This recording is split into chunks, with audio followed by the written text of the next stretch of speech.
No, we're good. I just wanted to let the person know don't come in my Okay. room. Yeah. So we are now live. So I am about to share it.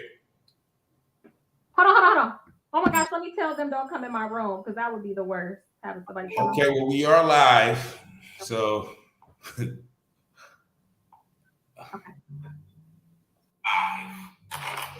I'm just sharing it so you can go to my page and share it. Hold on. Share it to your page because since I can't tag you,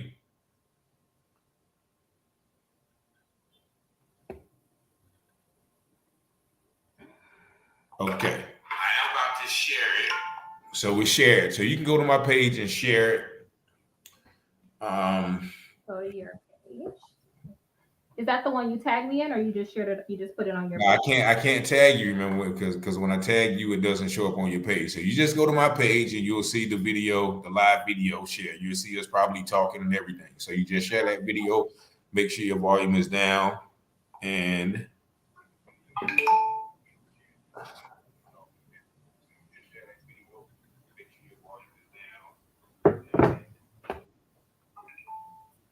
okay, I don't know why people. Hey, how y'all doing? We're about to start the show in a minute. I don't know why people text me right at the beginning of the show. But so I'm about to switch the microphones to the radio station, so you won't be able to hear me until the show starts. Okay. So just one second. So I'm about to switch the microphone to the radio station, so you won't be able to hear me until the show starts.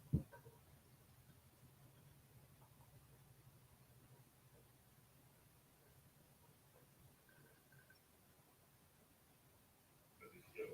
But so I'm about to switch the microphone to.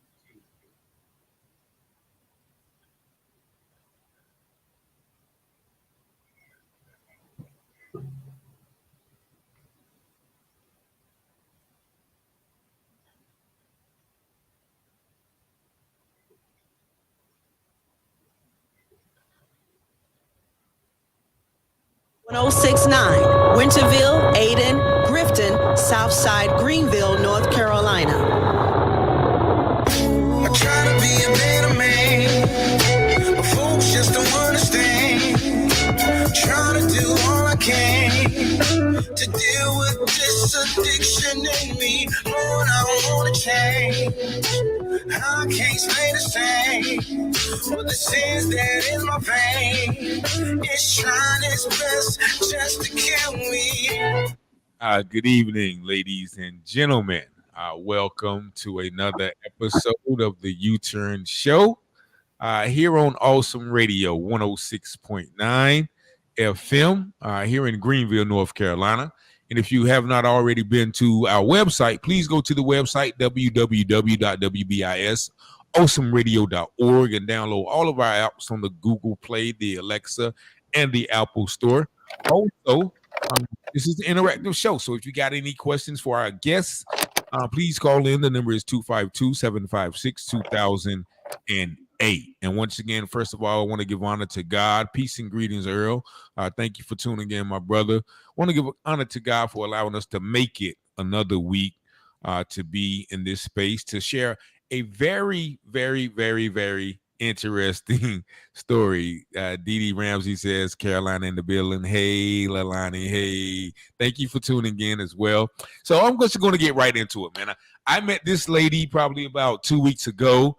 I was introduced to her by a good friend of mine, Brother Victor Martin, who's a very prolific author, and be looking up. He's going to be on the show soon, and you make sure Vic, you tell Vic when you talk to him. I gave him a shout out. But yeah, so I met this lady. She told me about her book and her story, and I asked her just today, would she be a guest on the show? And she so happily agreed. So the information that she's going to share is actually new to me as well. So first of all, without further ado, I want to introduce my guest, Miss Lalonie Willhite. How are you? I'm doing good. That's good. That's good. So everybody sees the caption. I've already made it. Now that is the title of your book. And just give the people a little brief insight about what that book is about. What the book is about. There's so much in that book. But I mean, I guess the gist of the book is basically zoning in on what making it really means.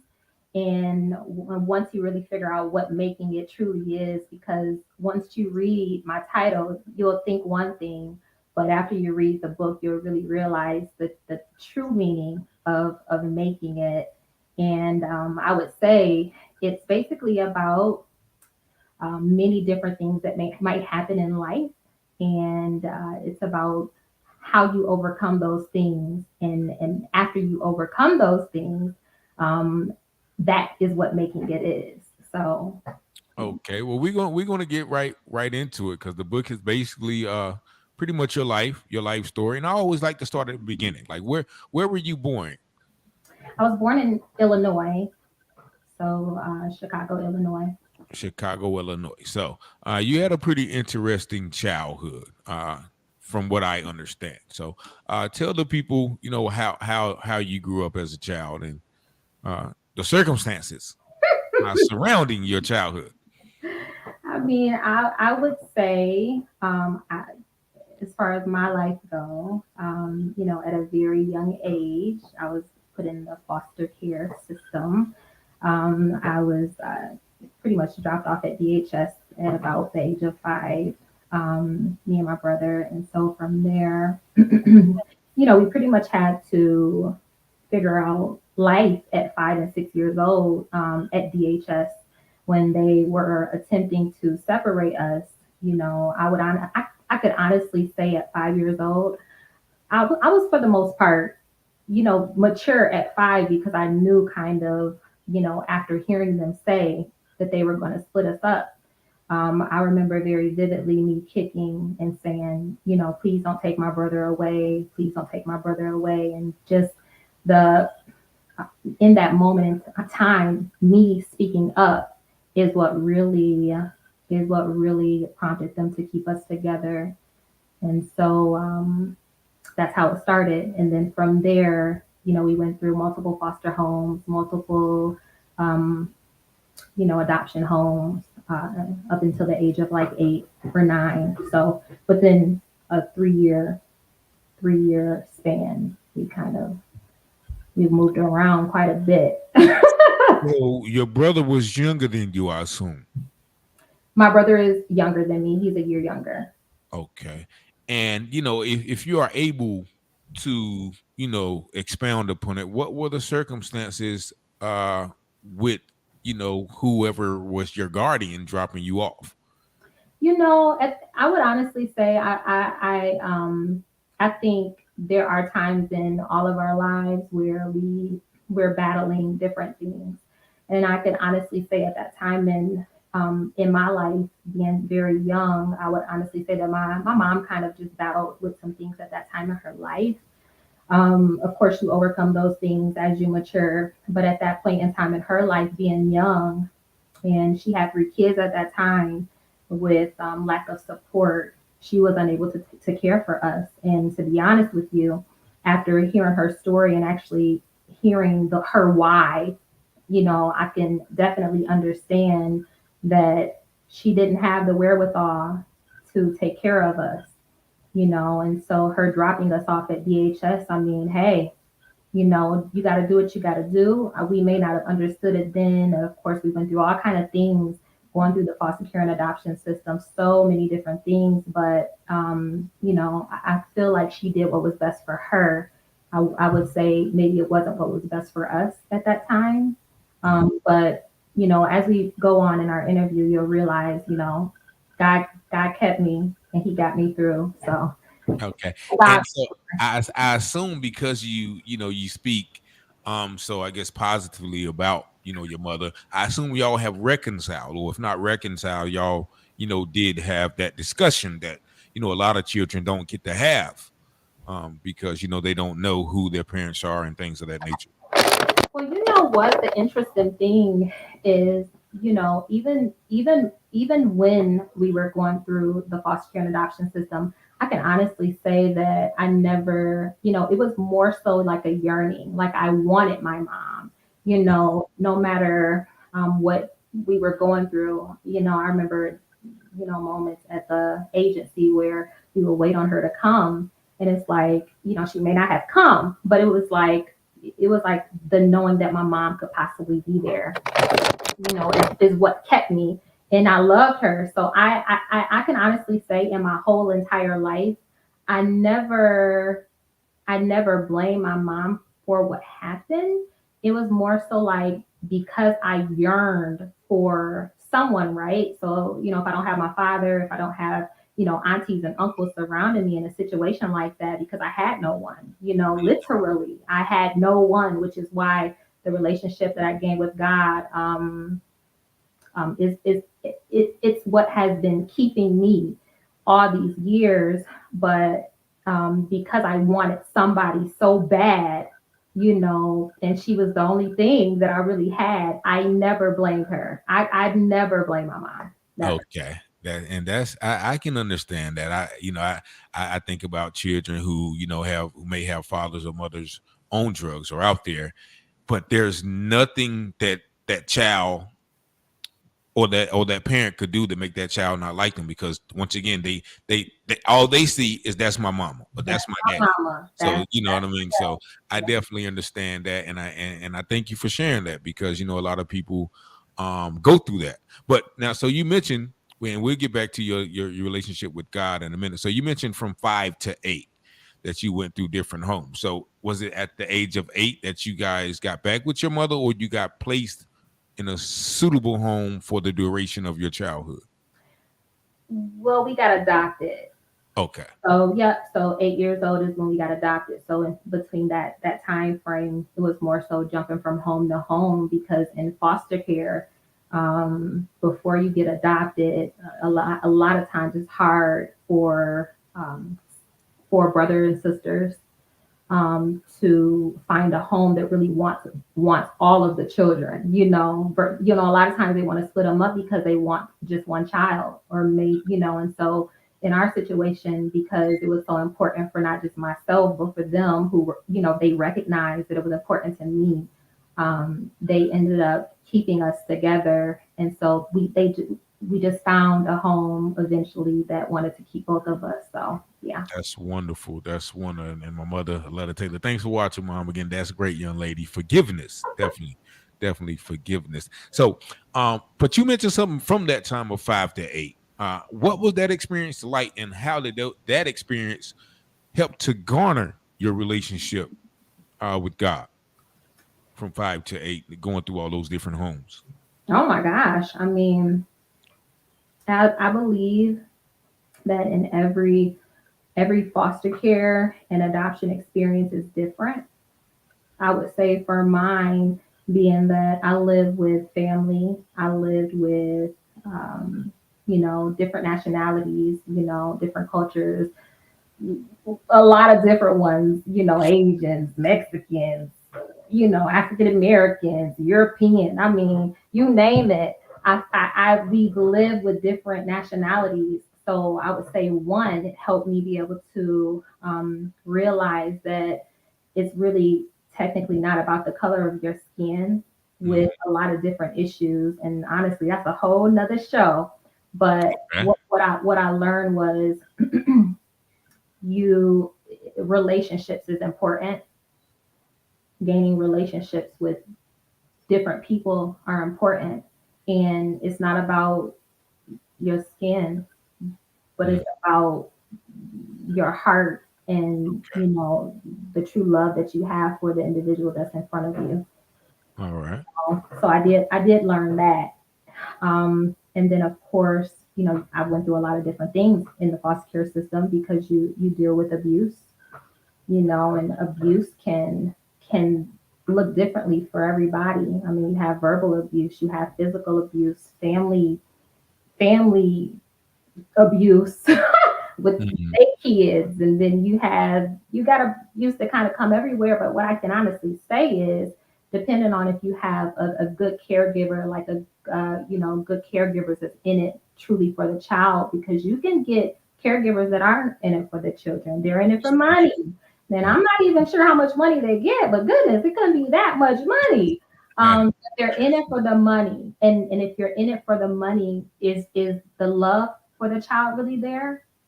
Is the care for the child really there? Do you really care for their best interests? You know, and so that's a whole nother thing. If you don't really care, then you're not really protecting. You see what I'm saying? Yeah. But then you have some people that's really in it because they care. So if you care, you'll truly protect. And in the cases where the protection isn't there, anything is bound to happen because the protection isn't there. And just like somebody who can see if you're not, if you're the type of person that, what I would say, what do they call those individuals where kind of like they're lurking and they can kind of tell that Predator. a predator. That's exactly what I'm thinking of. But just like a predator, they know if their victim isn't, who their victims are and how they can get over. And so you run the risk of having predators out there that will take advantage, and that's just kind of what it is. Okay. And so you told me an instance where you were looking out the window. So you're basically saying the event when Foundation. out the window and okay, so yeah, so this is an interesting situation in my life. So around this time, I was living in a home, and this home wasn't the best. I mean, on the outside, the kids that they everything looked like they were good. Everything just seemed good. They had a beautiful home. Parents were okay. Children looked like they was just like an okay family. That was from on the outside, but some things was happening within the home, and while it was happening in the home, I know we spoke about predators. One of the children in the home was a predator. They actually both of them, but because I was so young, I didn't know exactly. I didn't know a lot of what was around me and what they were trying to introduce me to and things like that. But that's neither here nor there. I remember not having anyone to turn to. And so all I had was their parents. And I couldn't tell them anything that was happening. So I'll never forget. I'll never forget. And I asked the Lord, often, even before I released my book, because it's like an image that I remember me doing. And I'm like, Lord, I was so young. Did I really do that? And if I didn't do it, let me know before I release this book. These were conversations that I had with him. And I never, the book is out. So when I prayed, and I asked God to stop whatever isn't supposed to go forth, if it wasn't accurate, stop it before I release it, or give me some kind of visual or speak to me, that kind of thing. The beautiful thing about it is it's out there. So obviously it must have happened. But I never forget, as a young girl, I had to be about 6 or so. I never forget, I looked out the window after all of the things were happening in the home, and I didn't have anybody to talk to. Didn't have my mom, didn't have nobody. But what led up to this, before I get to it, a few of the homes that I was in, they would go to church. And so in them going to church, I was kind of introduced to something higher. And you keep hearing about God, you hear about, God. And so it seemed like everybody know God for the most part. So, and I never forget looking out that window after all of that happened. And I was like, Lord God, I don't know. I said, I don't know who you are. I said, or where you at? I was like, but please don't leave me. In my window, I have like my own room. And it was a big old window, and I just remember looking out there, and it was like in the country, so it was an open field, and I seen the stars and everything. It was at night, and I just said, Lord, I don't know who you are. I don't know where you are. I said, but please don't leave me.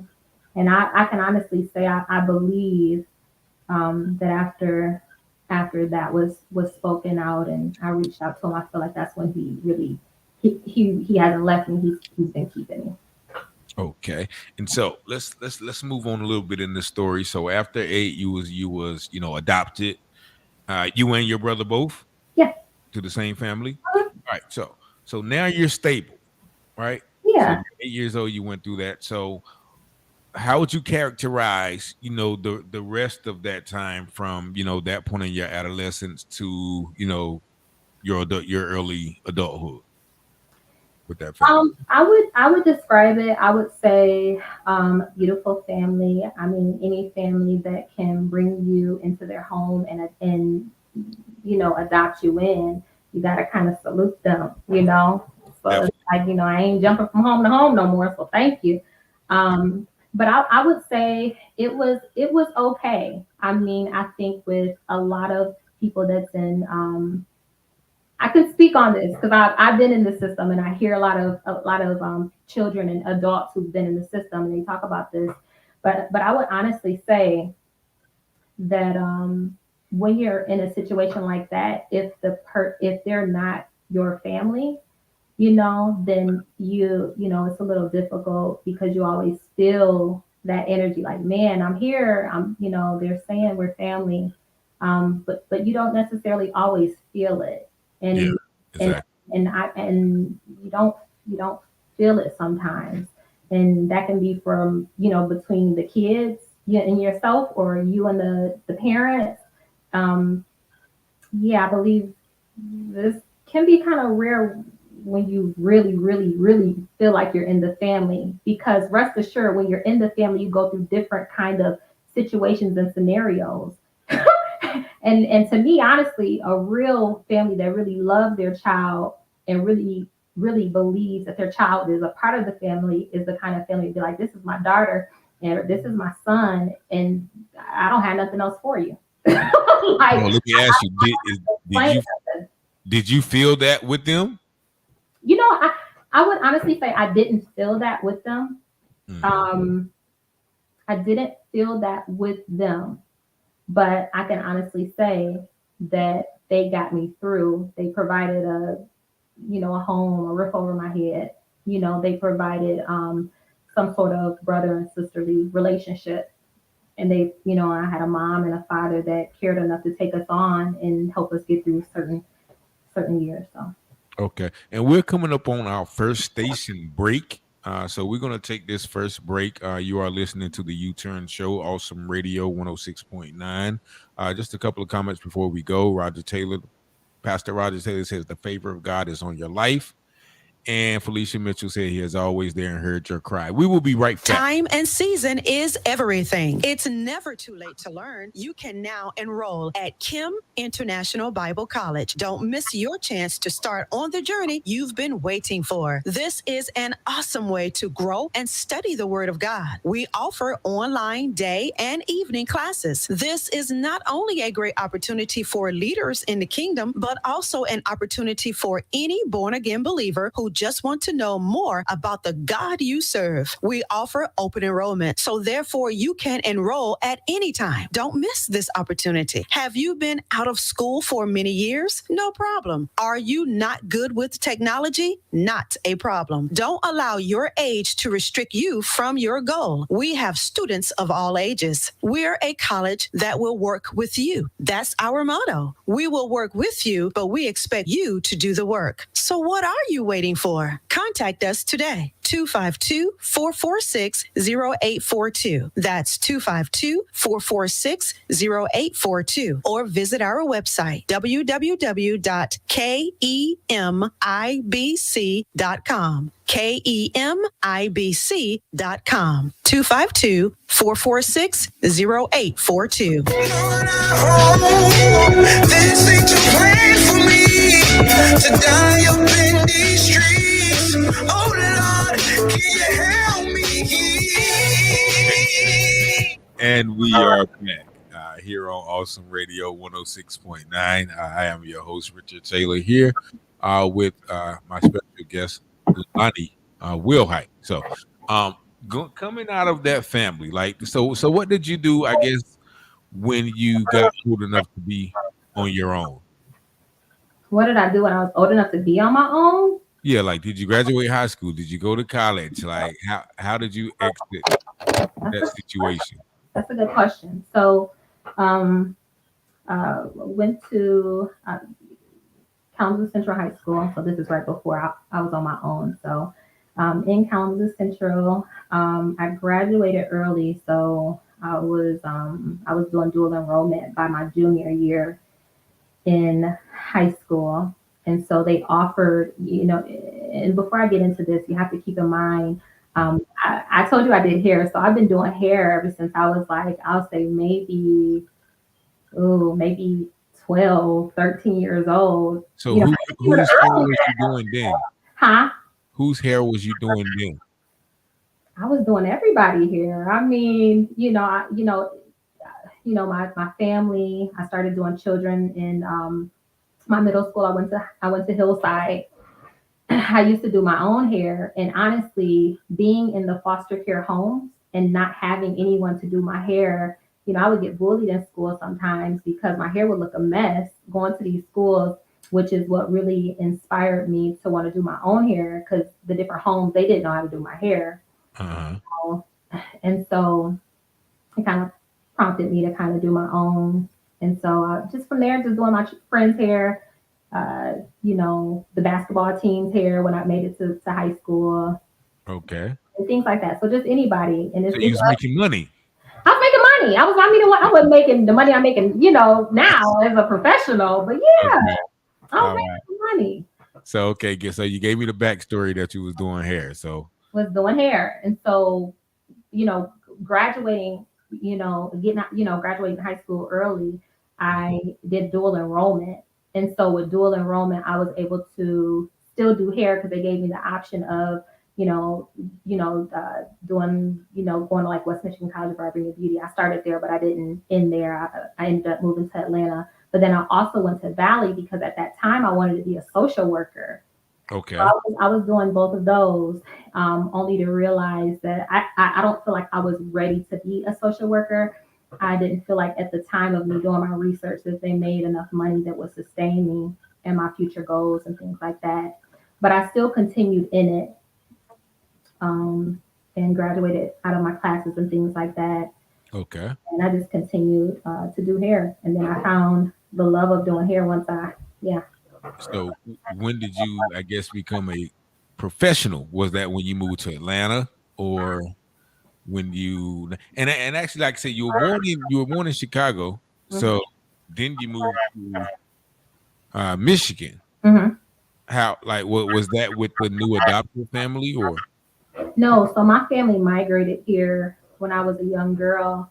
And so when we all migrated here at about 5 years old. Okay, that's when everything Yeah, that's transpired. when everything kind of, she had her, she was going through some things there. So coming here was like, okay, this is, Uh, so okay, so you moved to Atlanta and start the business, or is that when you started just doing hair? And it's because like I asked you before, like everybody sees people with the salon, and it just seems like, okay, she has a salon, like it happened overnight, or so. But I know it didn't happen. Like you had to buy equipment, you had to invest. Like, so tell me that journey from just doing hair from 12 years old to opening your own salon. Well, to be honest with you, it had been a hustle for me. So even though I was going to school for it at this time, and to be honest with you, I wasn't even going to finish my schooling for hair. I was going to probably go into something different. But the interesting thing is, there was a lady I used to work with once I moved there. At that time, I was married with a child.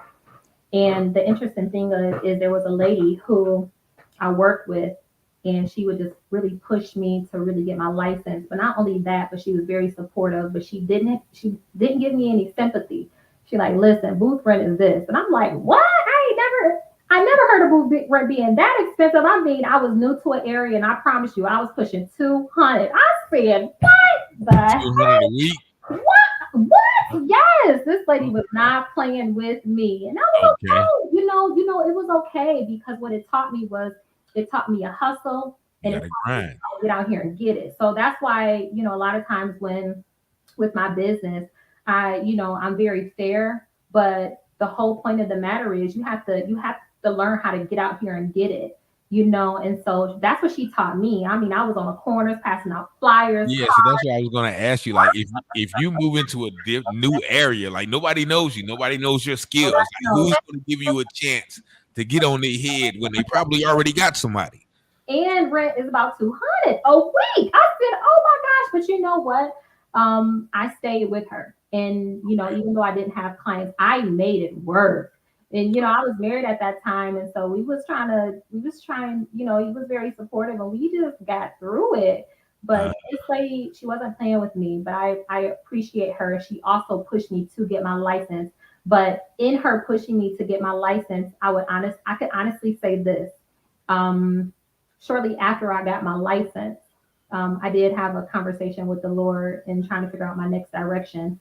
But after that, I realized that this is something that I really want to put my stamp on as far as like being in the industry, and that's when it kind of switched from being a hustle, and then it became more like a profession. It became real to me, not just because I had the license. But because I realized that this is something that I really, really wanted to do and that I can see myself doing and be comfortable with doing it, Okay. So then how long after you made that decision and had that conversation with it switching from a hustle to a profession, were you able to start your own business? How long did it take? Yes. I would say it was maybe like 2 or 3 years when it became more of a passion for me. It was more like once I heard and I understood that this was part of my life, that this was a passion for me. The way that I moved, the way that I operated totally shifted. And so it was maybe about 2 or 3 years, and then we actually migrated back to Kalamazoo, Michigan. And then it was on from there because I had already put it up in my mind that I wanted to do this, but I was also so fully indebted to the point where if this is what I'm going to do, this is what I'm going to do. Ain't no wavering whether I got what I need or whether I don't got what I need. Guess what? Dream gonna be here. Okay. So that's kind of like when that kind of evolved. And the name of your shop is what again? It's Dream of Kalamazoo. Dream of Kalamazoo. So where did you come up with that name? Ooh wee. So this is so interesting. Oh my gosh, this point in time in my life, this was so very, very interesting. So at this time in my life, I was trying to figure out who I was as a woman. I mean, I was married with a child, and I'm like, who am I? Who am I? And so I was asking the Lord who I was, and at this time in my life, He was giving me visions. He was having me write down what I was feeling, what I was seeing in my visions and throughout the day. And so I remember for a whole month, because I went through a phase where I used to try to make people like me, or I used to smile when I didn't want to smile, or just, how when you don't know yourself, you just do weird stuff. You're like, oh, let me just be in their face because but as God showed me, because I didn't know what it meant to be a woman. Okay. You got to know. I didn't know what it looked like to be a woman, to be a wife, to be a mother. You get what I'm saying? I didn't know what that looked like. And we're gonna get into that too. Yeah, I didn't know what that looked like. So it's almost like, Lord, show me what that looks like, And so I went through this whole phase of Him showing me, who am I? Who am I? Just 1 second. We're on our last station break. So we're going to be right back here on Awesome Radio 106.9 at the U-Turn Show. Pitt Community College, Pitt NC Works Career Center, and Pitt County DDS are partnering with Bethel Workforce Development Center, 7449 North Main Street, Bethel. Every Thursday from 10 o'clock a.m. to 1 o'clock p.m., staff will be available to provide Bethel residents with educational opportunities, resource assistance, training opportunities, and employment opportunities. Megaforce will be offering on-site job interviews. That's every Thursday, 10 o'clock a.m. to 1 o'clock p.m. For more information, the contact number is 252-818-0020. 252-818-0020. People are looking for jobs, and jobs are looking for people.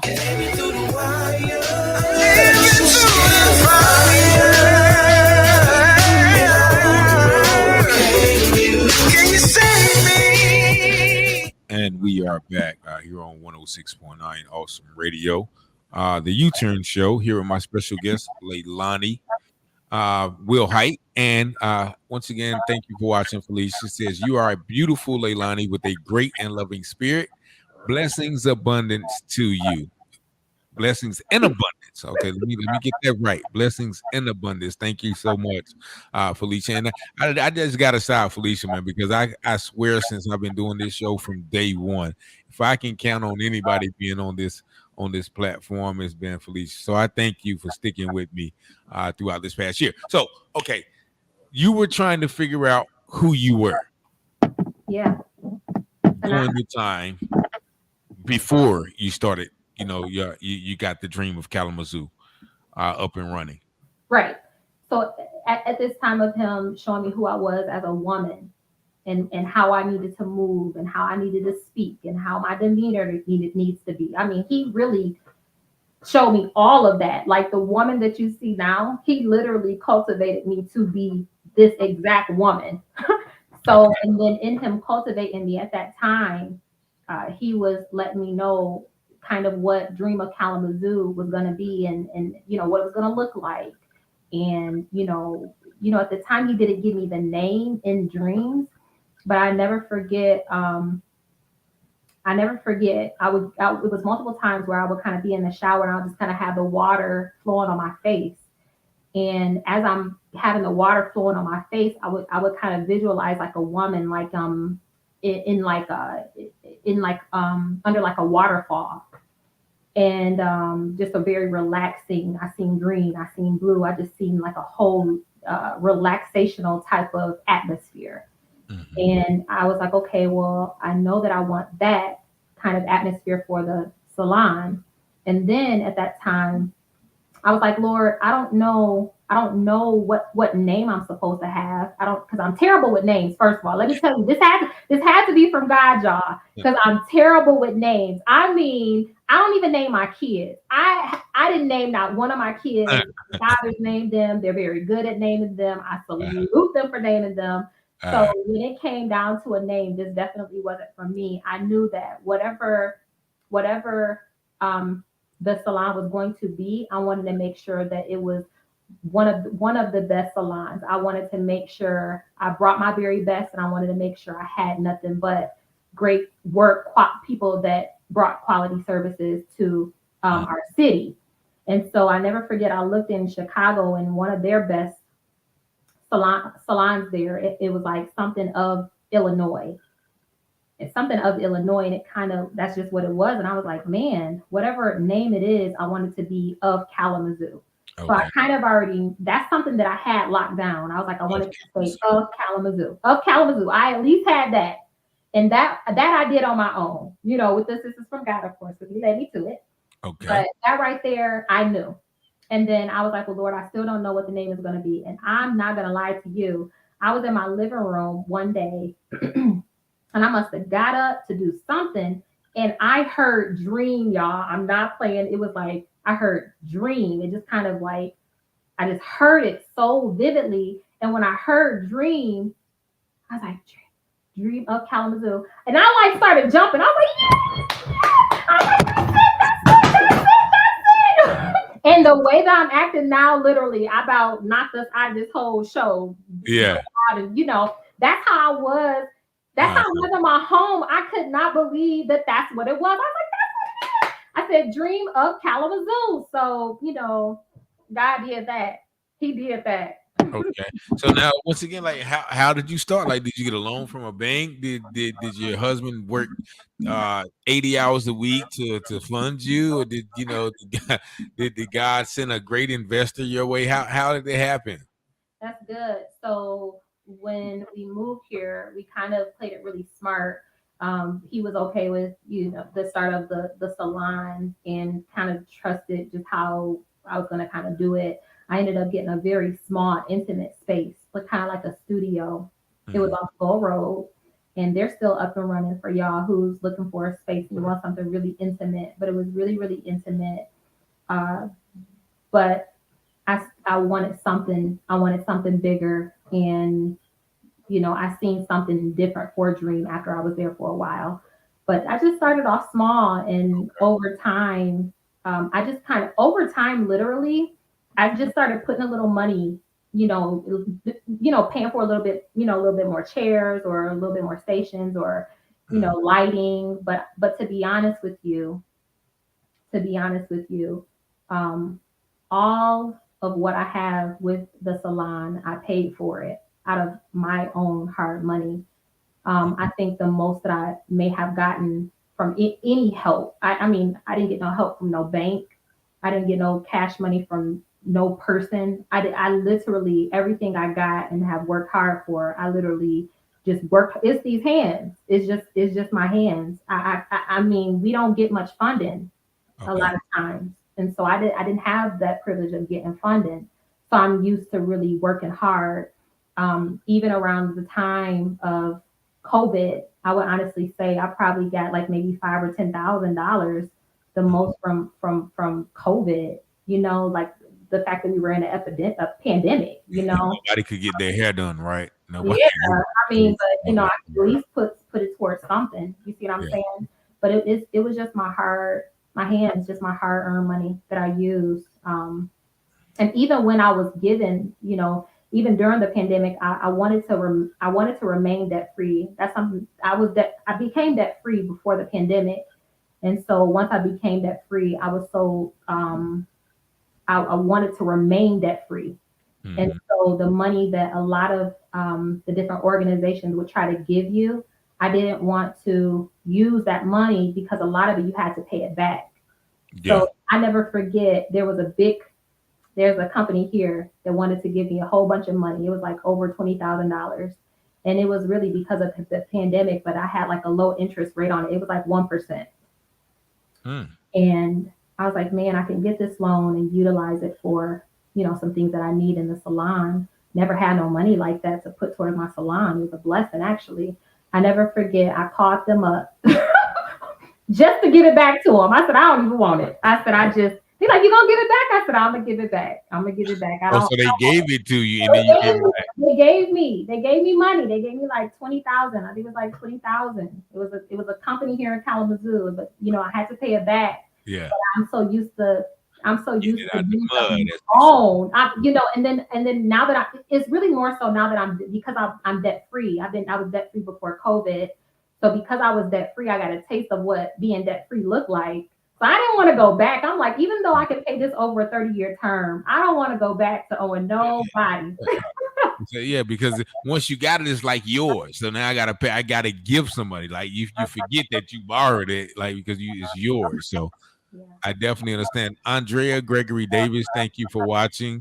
I appreciate your comments. She said, "I'm so proud of you and the woman you've become. It was tough to hear, but just know healing is in order. Mom, love you, Mom, more than you could ever know." Okay. Aww. Thank you so much. That was so sweet. All right, so now you got the shop up and running. So now, what was it that made you want to write this book? And the book, once again, is called "I've Already Made It: Breaking Barriers Through Listening, Prayer, and Faith." So there was two prominent people that inspired this, but I was doing this lady hair by the name of Deandra Bolden. I'll talk quick. Deandra Bolden. Oh no, you fine. I was doing her hair, and she kept mentioning like when was I going to start it? When was I going to start it? But she was on me, and she was like, I'll help you. I'll help you. Whatever I need to do, I'll help you. And I even shout her out in my book, but she really helped inspire me really move forward with the writing of the book.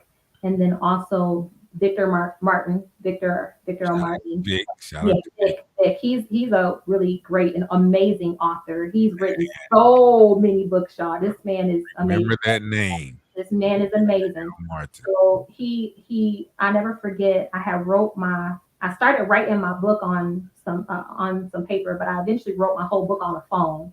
That's a whole nother story. Ooh. I wrote my whole book on a phone. Like you talking about like typing and texting like this right here. And yes, copy and paste. I know.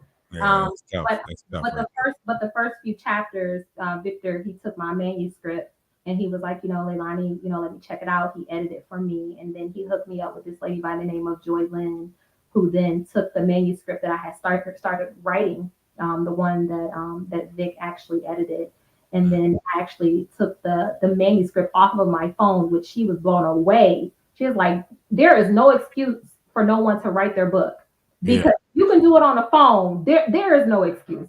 So yeah, she took it from there. But I would honestly say it was Victor Martin and it was Deandra Bolden who inspired it. Okay. Now, inspired the publication, but what about the straight out writing? That's who inspired the writing too? The inspiration of the writing. Okay, the inspiration of the writing was because I always felt like I kind of kept feeling like I had to write the story out, but I didn't get serious about it until, they mentioned it, Deandra Bolden mentioned it after I kept letting her know. Because I would tell people here and there about my story. They're like, you need to write a book.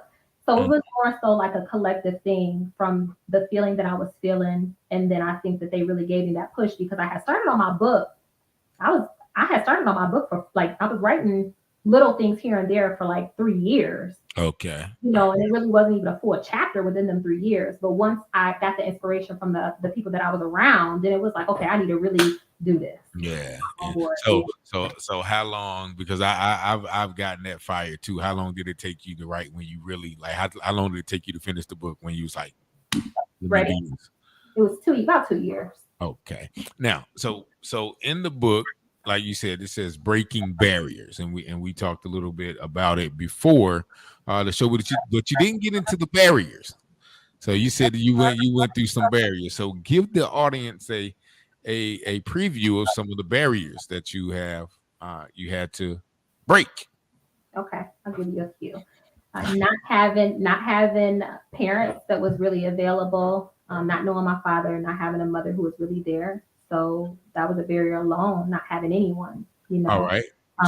Right there real quick. Okay. How do you feel that affected you? Like you said, your self-esteem. I know you mentioned earlier about you wanted to be accepted and you wanted to be in people's face and not knowing who you are. How do you think that contributed, to your overall makeup and your feeling of, like you said, I think you said you felt like you was lost.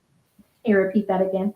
I said, how did that, not having a father and not knowing who your father was and not really having a mother, how do you think that contributed to, your feeling of, being not knowing who you were or, feeling lost at certain points in your life?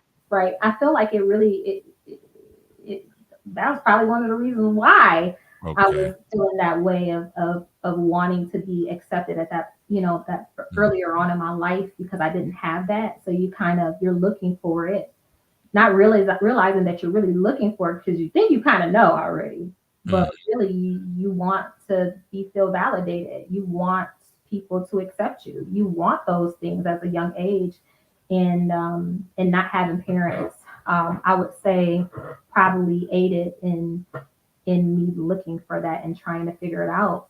And even desire to want to figure it out. So how did you finally overcome it or break that barrier?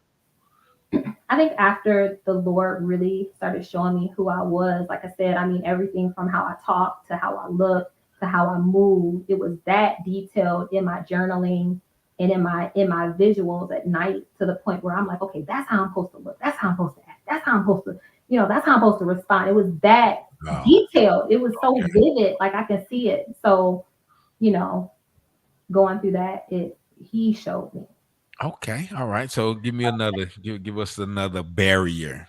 another barrier. Yeah, that you had to break. I mean, you deal with like abuse. Okay. You deal with having to get through different households and families not being accepted fully. Hmm. So, yeah, because like I told you earlier when I talked to you, like before you told me the story, like you would never know those things that you went through because you exude such confidence and such self assuredness, that evidently, like you said, the Lord has done a great work in you. So, I would say too, thank you. I would say too, another barrier, which is something that I really kind of want to hit on, being taken away for so young, you really don't get to know your real side of the family fully. And then you also don't know your adoptive side fully. And so, being an adult, you kind of, I would say with anything, if you want something bad enough, you have to try. You have to want it. You have to go for it.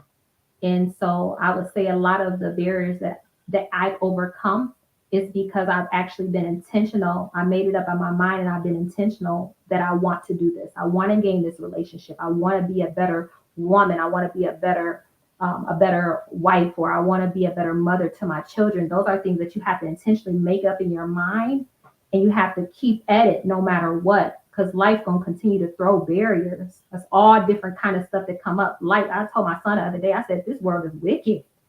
I said, don't try to grow up fast, because this world is wicked. And in wickedness, all different things can happen, and so you have to suit up and armor up. You just have to make up in your mind and stick with it. Don't deter from it no matter what. And I would honestly say that's something that I do have, that I've gained over time. okay. Now our radio show, the radio portion of the show is about to end. So we're going to keep it live, through the social media. But for our radio listening audience, if you want them to take away anything, or if you want them to leave with anything from, what they've heard, what would you say to them? I would honestly say there are all kind of deities out here, people that you can look up to and reverence to and things like that for direction. But for me, what has helped me and what has worked and what has continued to keep me is having a relationship with God and getting direction for my life and for my purpose, for my assignment, for the words that come out of my mouth, no matter who I'm around and who I'm talking to. That's all directed by the Most High, and sometimes even if I'm not saying the right things, being in tune help with that, with God, it helped me get back on track, and so that's what's worked for me.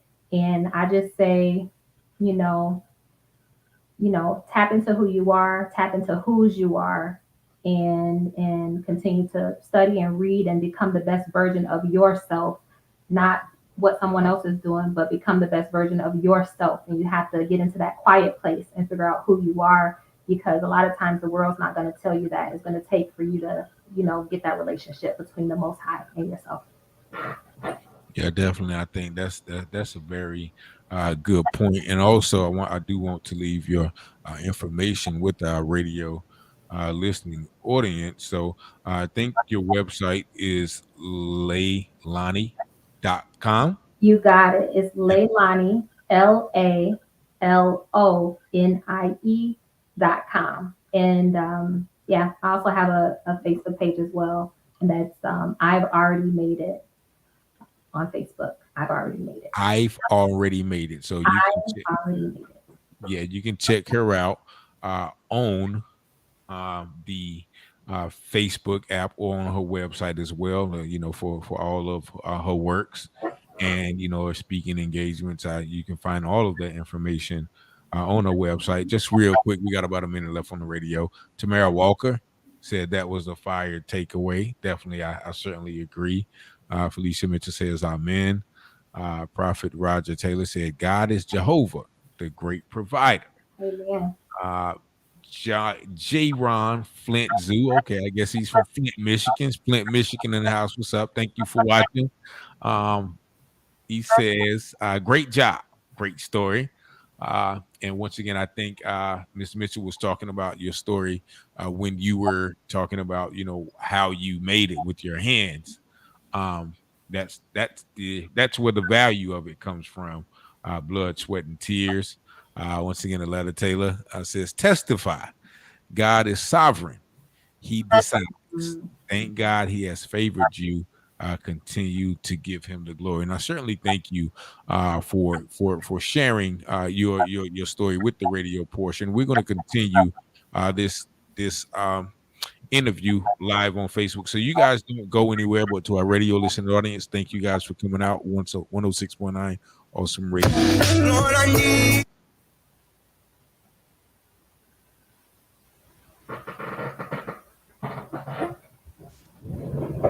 All right, can you hear me? I can hear it. All right, okay. So yeah, and once again, nobody but Jesus, Tamara Walker. Nobody but Jesus who wouldn't serve a God like him. You're certainly right, man. That's that this is an awesome testimony, and it's still being written. That's the thing. It's still being written because there's a lot in you to give to others who went through that foster system. Because, like I said, I have no idea.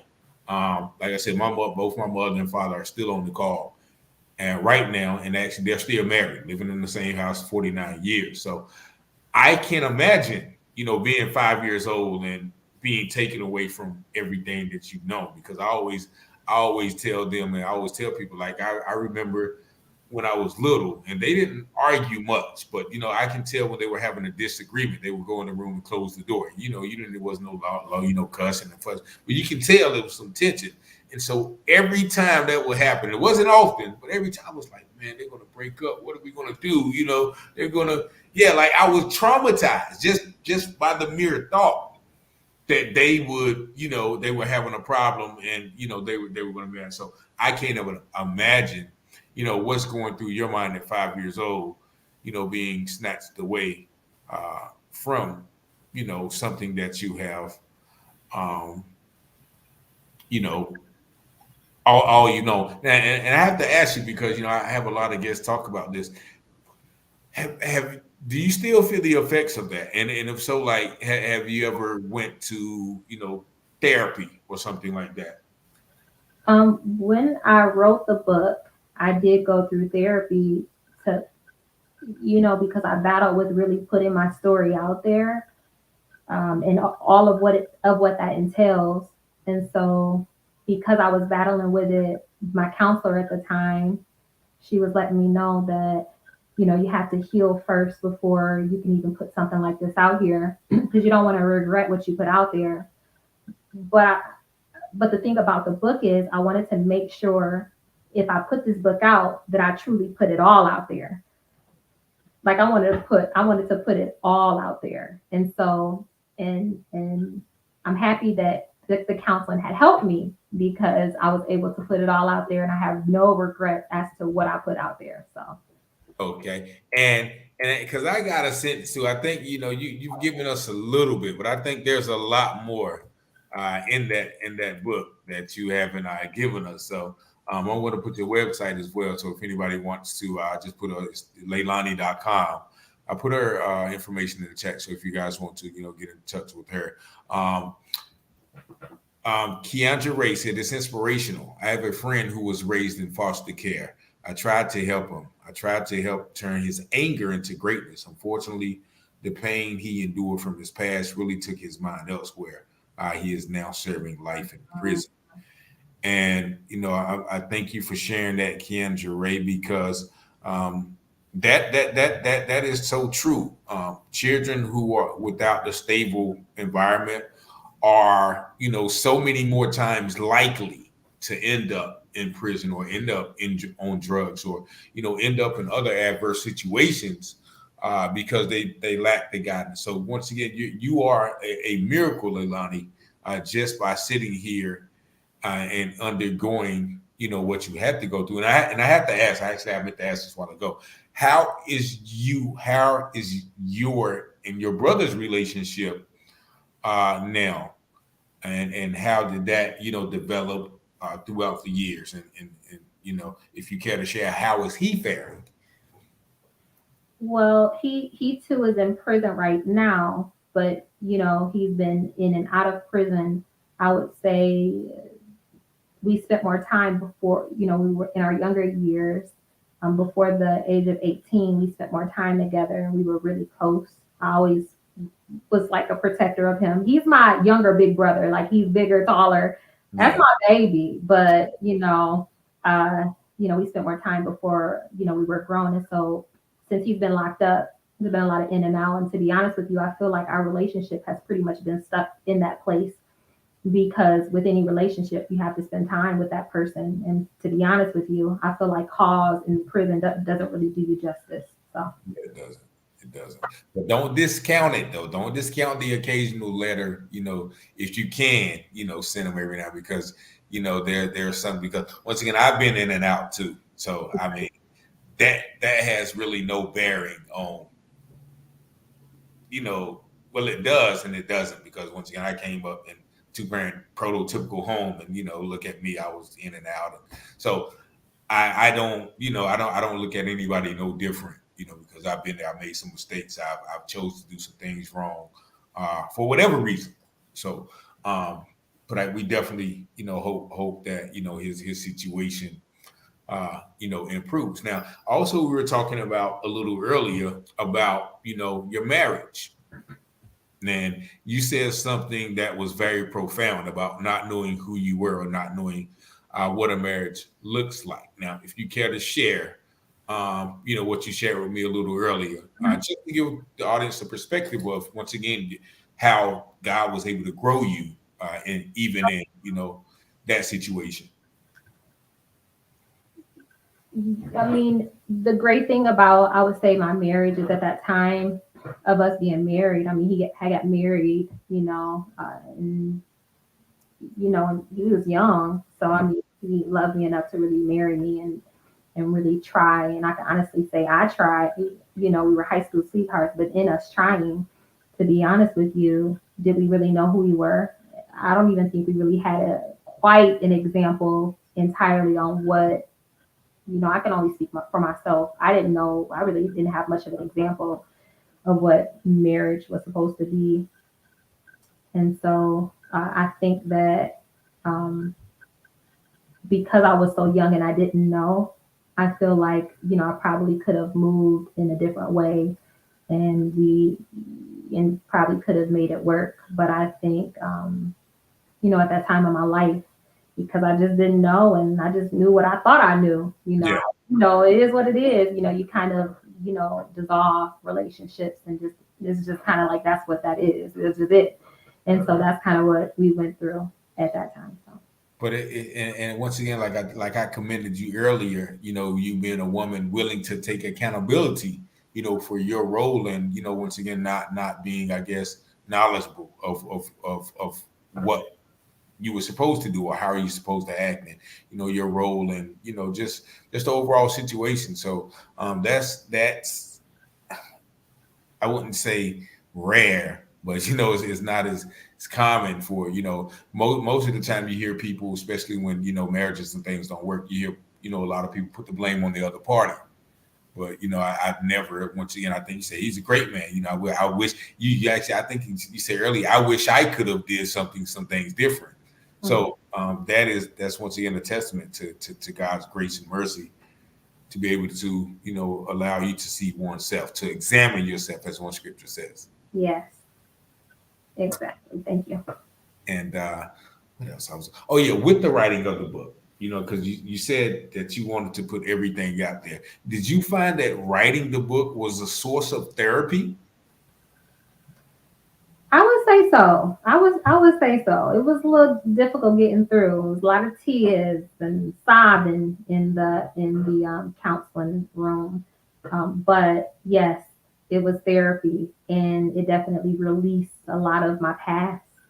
And a lot of that, after I let that book out, a lot of that I don't bring it into my now.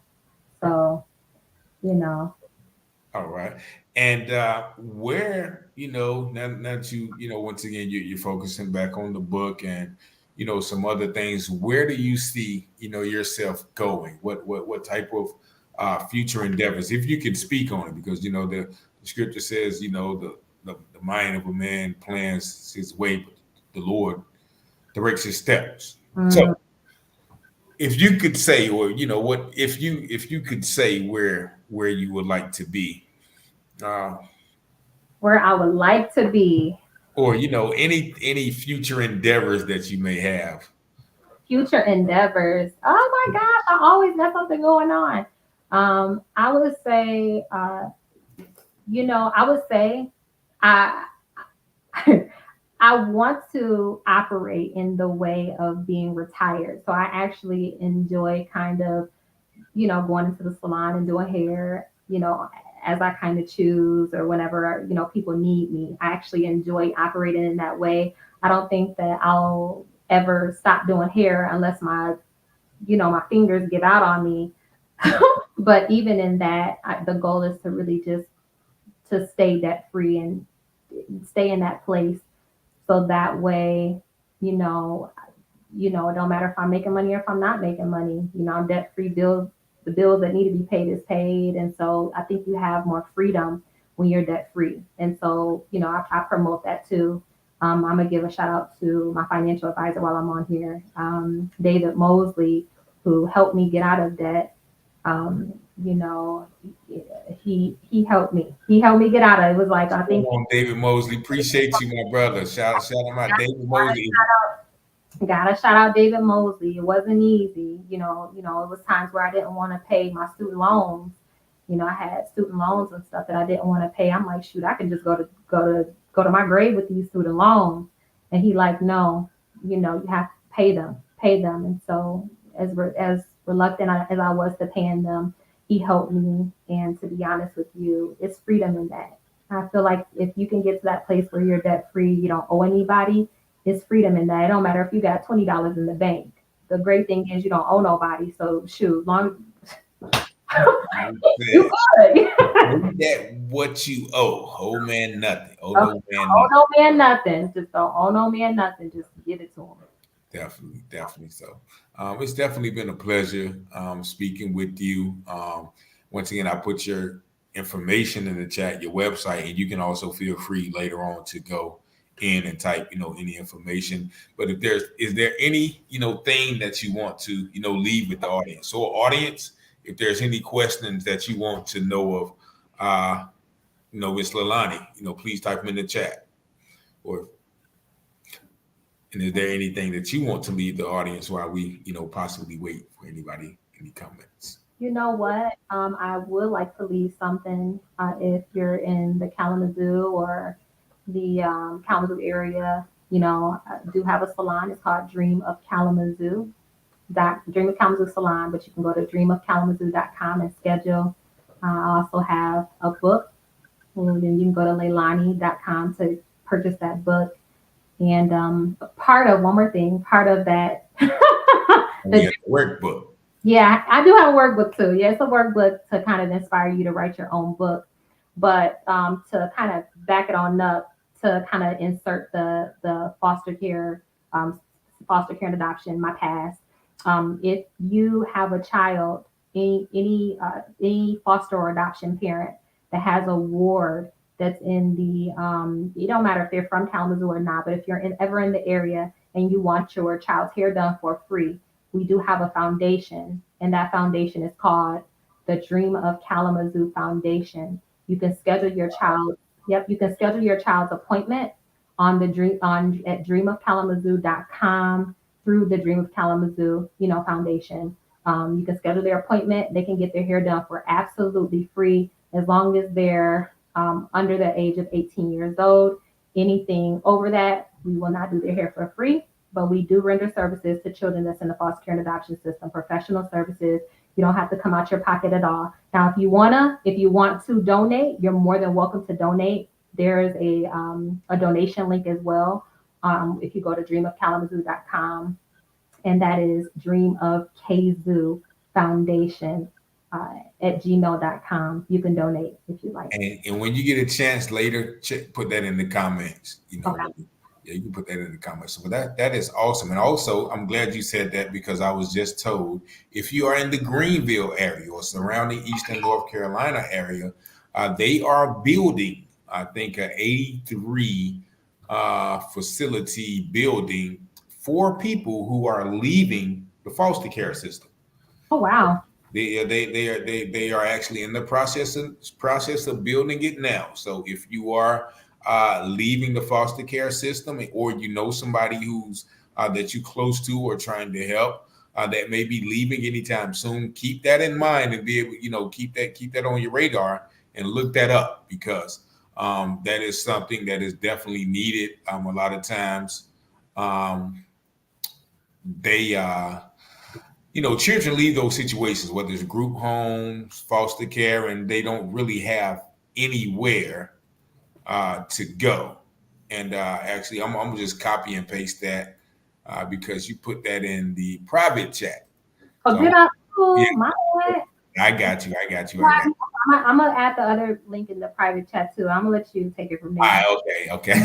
Yeah. I don't split it like that. I got you. And Facebook user, I don't know who Facebook user is, but evidently they know you because they says, "Awesome, Brittany, proud of you." Hey, so yeah, okay, we're gonna put that in there too. But definitely, man, I thank you so much for coming on this platform and sharing your your story and being an encouragement to people. Tamara Walker, once again, thank you for watching, Ms. Walker. Awesome job, Lalonie. Thank you for sharing your life story, testimony, and God bless you.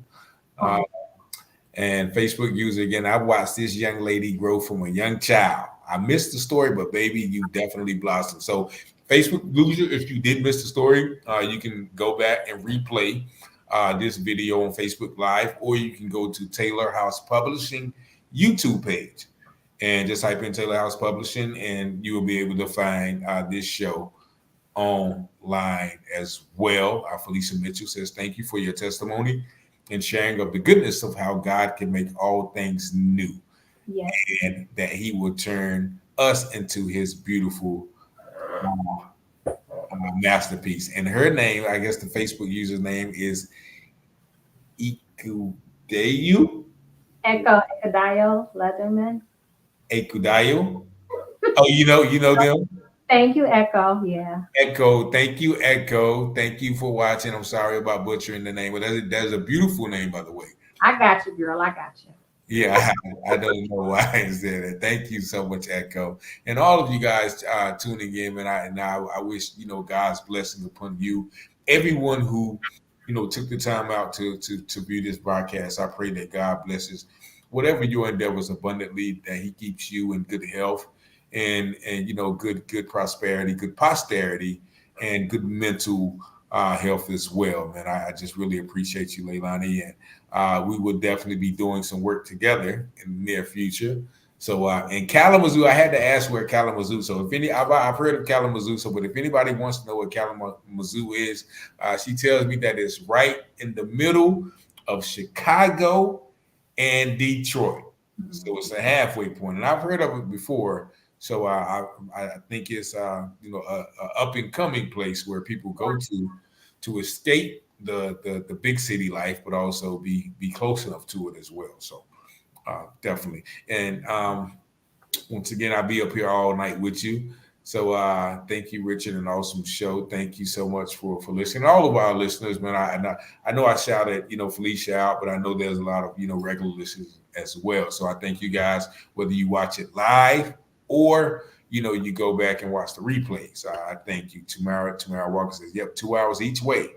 Yeah, there really is a Kalamazoo. Yeah, I don't know if that was a cartoon or something. I remember that Kalamazoo or yeah. So definitely. Oh yeah, it was. I think it was a song or a joke somebody used to say. But we definitely thank you. And go ahead. You're welcome. I appreciate you having me, Richard. I really appreciate it. Thank you for allowing me to be on your platform and be able to tell my story. And Yeah. yeah, Like I said, make sure y'all go visit that website so you can get a little bit more intimate details. I think she didn't want to give us too much. I want to keep us thirsting for more. So we're gonna be definitely. I'm definitely gonna be getting that book when it becomes available again. So definitely, I'm excited for what God has done for you. And I pray that, his continuous blessings upon your life. And you guys take care. We're going to see you next week, same time, 8 p.m. here on Taylor House Publishing, Facebook or YouTube page. We're going to have Miss Tiffany Herring, who's also an author, but also she's deals with mental health and crisis intervention. So that's going to be one you don't want to miss. But once again, I want to say God bless you. Thank you, Lalonie, and make sure y'all go to that website, which is in the chat. Thank you all, and you have a blessed night. thank you.